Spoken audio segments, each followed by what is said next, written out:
Hello, folks. Welcome to the Reason RX podcast with Michael and Melanie in Minnesota. So, hope you're doing well today. Early morning for us, getting this podcast done, getting some more information out there for you, yourself, your children, the culture. Get some good rational information out there. So, as we've said before, we're starving artists, so if y'all could help donate to the show, contribute, we could have better quality sound equipment, recording equipment, market the show more. Maybe people could get donate specifically for like show notes or something like that. We could have people help on doing sound quality and all that.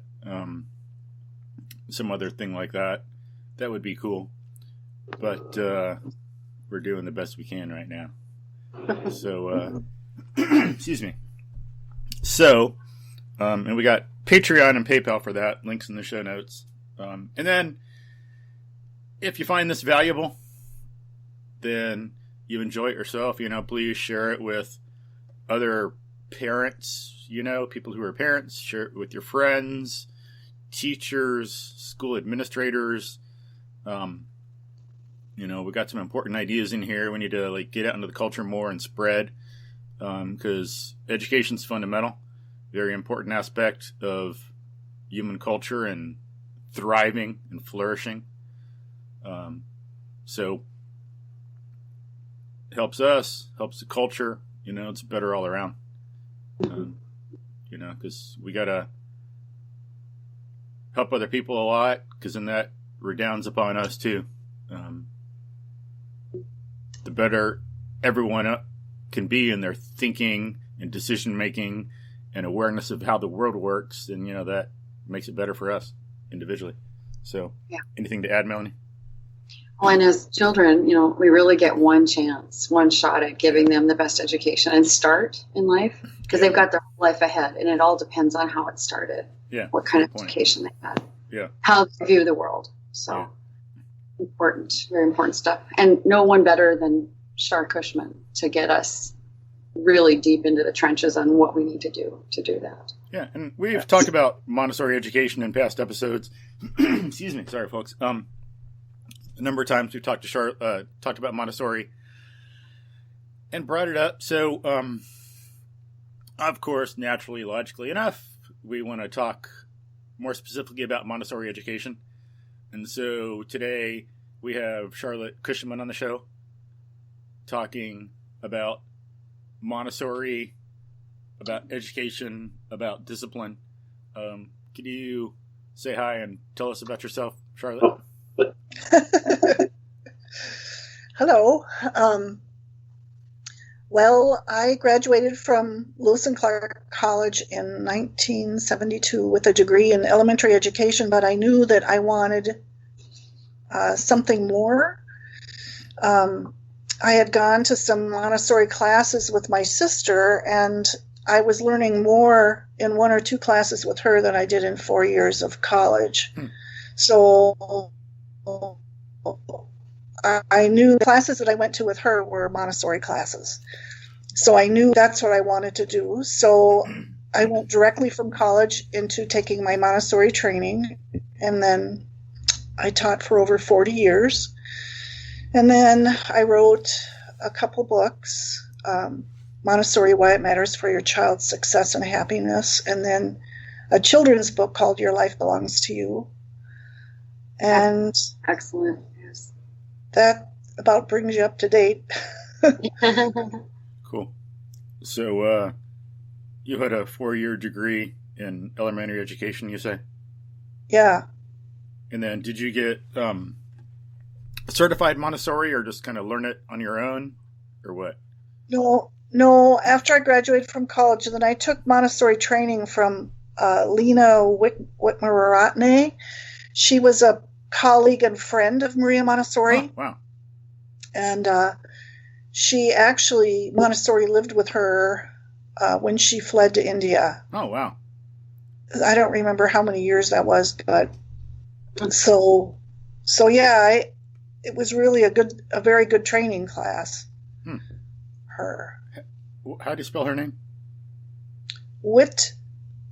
It's either Wikramaratne or Wit. No, it's Wikramaratne. Lena is her first name. We didn't call her by her last name, though. We called her Miss Lena. Okay. I have to look that up. Spell it the best I can and look it up.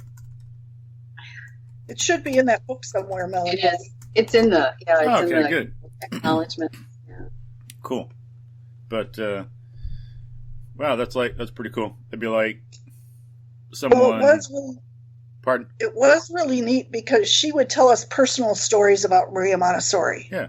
Mm-hmm. And I wish I had written them down because I don't remember them anymore. But that just made it super personal and interesting, to hear what she said and what she did and stuff like that. That's a lot when people learn stories about Isaac Newton or Abraham Lincoln or Bruce Lee instead of just academic stuff, or learn as much as we know about, as much as we can, like little stories about Aristotle or whatever. Otherwise, a lot of people seem to depersonalize the person, since it's just an idea or a book, instead of learning about also stories about the real person. Mm-hmm. Yeah, makes a difference. Makes it more interesting. And more plausible. More plausible too, because it's like somebody did this. Yeah, they're a person. Yeah. So. But then it adds more to it, like shows you what you could go through in life, what they had to go through, and then you can identify with that. Because that's a basic thing we're here for, not just to memorize a bunch of information like a computer or like a platonic mind or something, but we're rational animals moving through the world, and we want to know how to survive. And those stories help us learn about that. Yeah. But cool. So you say mainly your training was learning from Lena? Yes. Cool. And you worked How under come her. You're not saying the last name? Yeah. I only speak English also, so. Little German, little Spanish, but not much. But so you worked with her and personally for how long? Well, they offered the training for either 2 years or 1, and I took it in 1 year. And it consisted of going to class every day. Mm-hmm. And you would, mainly during the day, we would practice with the Montessori materials, or we would go observe her classroom, or some students would assist in the classroom. And then in the evening, starting at 6 o'clock, she would present the materials to us. So you would walk in at 6. She'd have a material sitting on the desk, and we would spend all evening on that one material. Yeah. Nice. Wow. Yeah. So you really get to know it really well. Yeah. Yeah, so it should be. Then you go home. You have to write up everything that she said, and you have to draw a picture of the material, and you put it in an album. Cool. Can you give an example of one of the materials that you remember working with that was very... Great. Sorry. Can you hear the phone? Yeah. One of my favorites was the geometric solids, where there's different shapes, the sphere and the cone and the rectangular prism, triangular prism, and the pyramids and all that. And so we come in one night, and it's sitting up on the table, and Montessori didn't have any material in her classroom that the children didn't enjoy and like. And I'm looking at all those shapes, and I'm thinking, oh yeah, right. The kids are really going to be interested in this. I gotta see this. Well, by the time the evening was done, I was sold. And when we drove home that night, I would look around, and I'd look at a roof, and I go, oh, there's a triangular prism. And I'd look at something else, and I go, oh, there's a cube. Oh, there's a rectangular prism. Yeah. And I thought to myself, this is what kids do, you know. And then when I started teaching, that has ended up to be one of the children's most favorite materials. So much fun, and there's so many things that you can do with it. Yeah. But she would spend 3 hours explaining to you about one material, and it was very interesting. Yeah, it's interesting the way you say that, and the way kids do that. That's conceptual thinking, and people do it automatically. It's in our nature because we're rational animals to have conceptual thinking like that, but it's very few that actually reflect on and are philosophical about that conceptual thinking. And then when people do that, that's when they start to develop and identify philosophy and logic. That's what Aristotle had to do to identify logic, because people were doing that with geometry already and had learned pretty much what the rules of a good proof were way back in history. But it took a genius like Aristotle to stop and think, whoa, the scheme of a proof, that pertains to all rational knowledge. We always have a starting point when we're reasoning, and then we go through certain steps and reach a conclusion. And what is the starting point for all knowledge? Whoa, that's like the evidence of the senses. So that's a basic principle of all thinking. And that's one thing that Aristotle developed. And then, to throw in, that shows he's the philosophic originator of the idea that human beings are self-sovereign. Because if Plato was right, and some of us were stupid as hell, and some of us were like wise philosopher kings, then there's no self-sovereignty for everybody there, because some people aren't in touch with the truth. But Aristotle identified that every human being is a rational animal, and we all have access to the evidence of the senses, so we all can be self-governing. So that's a good implication there that comes up, his implications all over. But one thing was interesting, he was following in the Greek tradition of doing what Thales does. I'll post this article, but Thales was one of the first to think more conceptually and explicitly, just like these kids are doing. And I think it's not like the kids are geniuses. They're just, as I say, doing what a human being does. But to identify that that's what we're doing took someone like Thales. He's like one of maybe the person who started all modern science. But he would do something similar. In this article, it's interesting. He went to study geometry with the Egyptians, and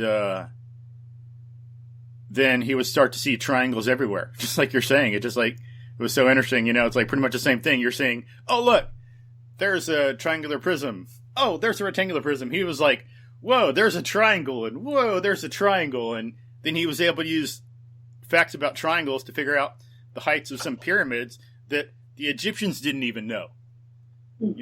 They couldn't find it in their records. They didn't know how to figure it. Like some of the heights were lost, but he was able to use like shadows, and it's not known if he used similar triangles or maybe some like congruent triangles, but stuff in shadows to figure out. But he was able to figure out how high some of the pyramids were, and he was seeing triangles all over the place. And so it's like shows the real deep importance of conceptual thinking, and how it's these two stories, and how it's just part and parcel of our nature. Yeah, parents would report the same thing. They'd come to conferences and they'd talk about the shapes that their children would see in their house. Yeah. And they would be using, they talk about the ovoids and ellipsoids that they would see, and the parents just got a big kick out of that. Yeah, cool. Great. Yeah, that's a start. What age? What I got to remember is to develop out of that, not just, oh, cool, it's a cute little thing the kids are doing. Oh, and then they're past it. What we got to do is learn to get that and then continue it and develop it to more powerful, practical things and more abstract things in life. Sorry, go ahead, Melanie. I was going to ask what age level, or I don't know how I think she organized them by various ages together in grades, but what level would that be at? How old were those kids when they started that? Well,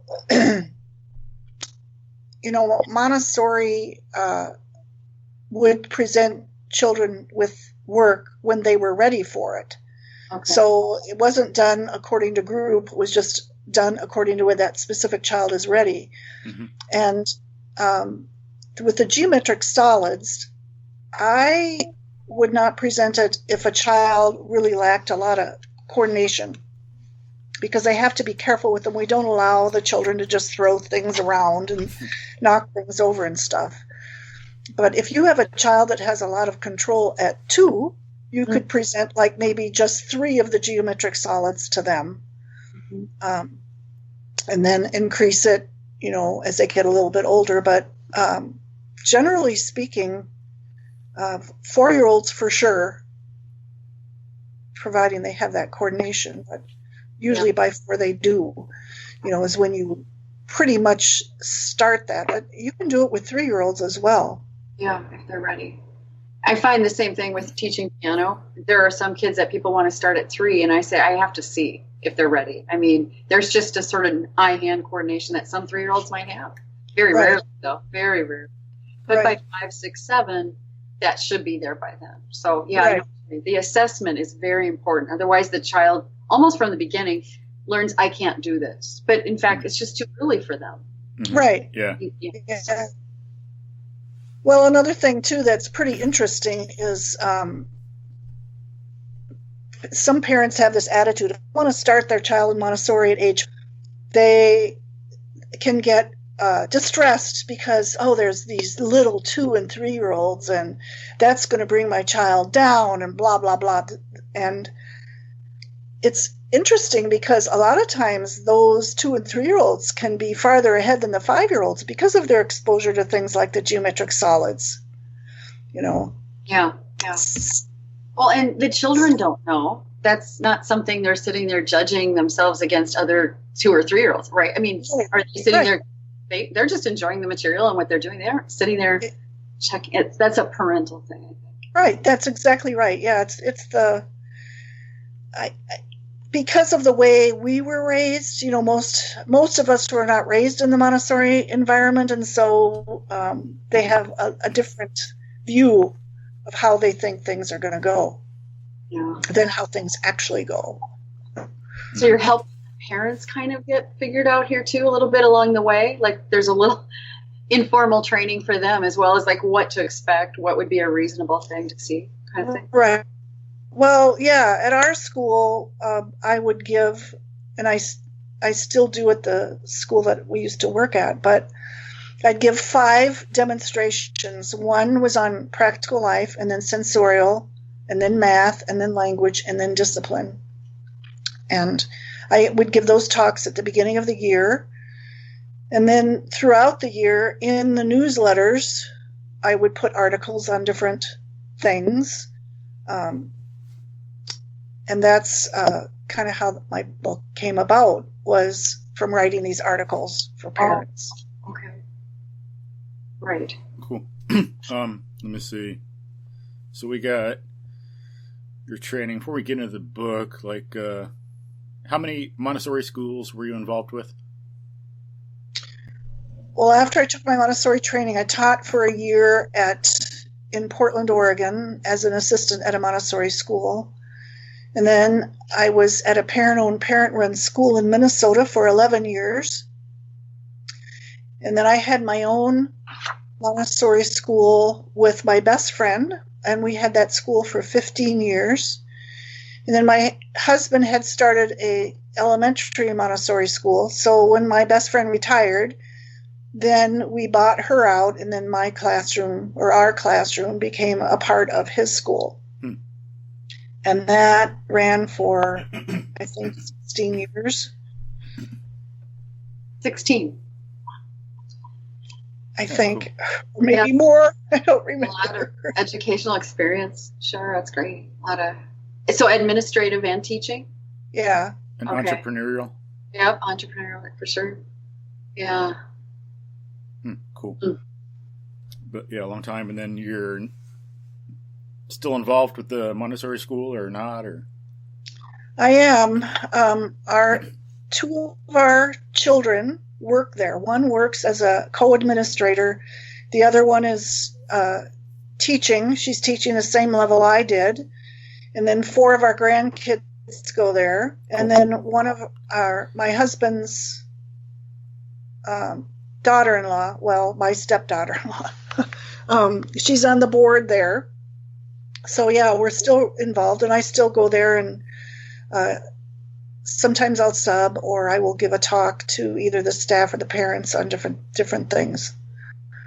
cool. And then you've written some books. Yes. And what are they about?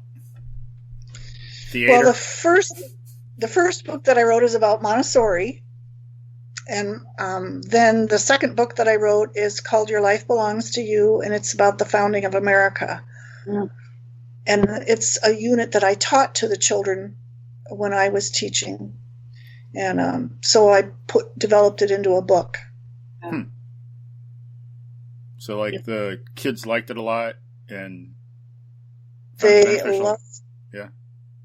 loved it. I would only present a little bit of the story to them each day because they're young, they've got a very small crow. So I would present a They little got a bit to small them. what? Crow? Crow. What do you mean by crow? Crow epistemology, where you can only hold so much before your brain can't really take any more until maybe the next day. So, by crow, it's short for crow epistemology, and you mean it's something about the way our mind functions, and so we can only handle a little bit at a time, a certain amount? A certain amount at a time before you start feeling overwhelmed. Okay. I think, who was it, Leonard Peikoff that came up with that expression, or was that Ayn Rand? I don't know. Might have been. But, like, where did it come from and all that stuff? I think it was in a objectivist lecture that they talked about that. It may have been Leonard Peikoff. I don't remember now. But anyway, if you present them with too much, that more than they can understand or more than they can handle, then their mind's going to be off, and they're going to be goofing around, or they're going to get frustrated because they don't understand. They can only consume so much at a time. So then the next day I would review real quickly what we did the day before and then present the next part of the story. And then we would just go on and on like that. Every day I would review a little bit and then go to the next part. And they loved it. And I would leave them on a cliffhanger, like the Boston Tea Party. I would, when we got to that part of the story, I'd say, what do you suppose they did? What do you think they're going to do? And then I'd leave it until the next day. And then they'd be, in class time, they would be discussing, what do you think they did with the tea? And they'd be having all these conversations. So it was to listen to that, Cool. Or today, Yeah, it was- today, I don't know. I just said today, I wonder if kids retain and kind of mull over. I'm sure, to some level. But that's great that you presented it as a part of the literature and history. Yeah, it was probably my favorite unit to do with them. And then once we got to the end, they could do a timeline of all the events. We'd lay a timeline out on the floor, and they'd put pictures of all the events that happened and all the people that we talked about. And then we could, we called them riddles, where you would read something like, who said, give me liberty or give me death? And then they would try to figure out who it was. And they loved that game. They just loved it. And they would play it over and over and over. How old were they? Well, we had I had children ages 2 through 6. And the real young ones, they would, when the children would want to do these games, they would sit and watch and listen.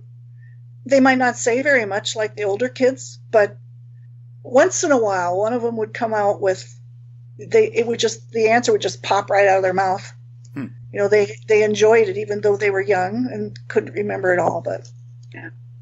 Wow, very nice. It's great, sure. And it's a good book. I've read it recently, and as an adult, I was so engaged. I loved it. Sure. I don't want to give anything away, but the end of it is very touching. I think everyone should read it and read it with your kids. I highly recommend it. It's wonderful, and you can get it on Amazon. Yeah. We'll link to it in the show notes. Yeah. But I'm just letting everyone know it's out there. It's not like, hard to find or it's very easy to get. So, but wonderful. Cool. How'd your other book come about? Why'd you write that one? Okay, the Montessori book. When I first got involved in Montessori, the parents, they really liked the results that they saw in their children, but they didn't understand all of how Montessori works. So they put a box outside the classroom. This was at the parent-owned, parent-run school. And then people could put in questions. So then I would take the questions out of the box and I would write an article that answered those questions, and then they would put them in the newsletter. Well, as the years went by, I just kept doing that whenever parents would have a question about something. Then I would write an article and we would put it in the newsletter. And parents and teachers alike said, Char, you've got to get this published. And so, yeah, that's how it came about. But when it did actually become published, I had to do a lot more work because each article was self-contained. But when you put it into a book, then there's a lot of repetition. So I had to take out all that repetition and tie it all together. Right. Kind of, yeah. There's the writing tip. That takes a lot of work. Cool. But so, Melanie, any other questions about her background before we move on to some other stuff? No, I think that's good. Yeah, pretty comprehensive. A lot of experience, clearly. So I'm sure you have more stories than we have time for today, Char. More experience to share with us, but we'll have to just, dig in, I guess. And so then, so Charlotte, you never knew about Montessori when you were younger or when you were in college? Not when I was younger. When I was in college, I took a child psychology class where she was mentioned, and we read an article that somebody else wrote about Montessori rather than reading Montessori herself. Mm-hmm. And the only things that were said about Montessori were very negative. Like, do you remember some of them? No. Just put it out of your memory because it's stupid. Well, let's see. Now, wait a minute. Let me think. That she was too rigid because children had to do things a certain way. That was one. I think that was, that's the one that I remember. There were others, but it was all negative. That's kind of funny because, you got the Montessori Mafia nowadays, as they call some of the people who started, I don't know, Google and Facebook or something or other, and what, they're like praised, and, their whole thing is creativity, not, anti-creativity, rigidity, Oh, well, that was another criticism, and it still is a criticism, that Montessori is not creative enough. How do you counter that, Char? What do you say about that? How can you be creative if you have no knowledge? And that's what, Montessori builds on the child, helps the child with creativity, because we focus on, like in the sensorial area, they learn size, they learn width, they learn length and color and shape. And if they're going to draw a picture, they have to have those concepts. Mm-hmm. And but the creative in quotes people think that you should just set them free and they will reveal themselves. They will just be creative, even if they're being destructive. That's creative. Well, no, it's not. Mm-hmm. Yeah. Or yeah, sometimes I think, given the way some people are praised in this society for certain things called creative, I think some people confuse what I would call stupid and incompetent for creative.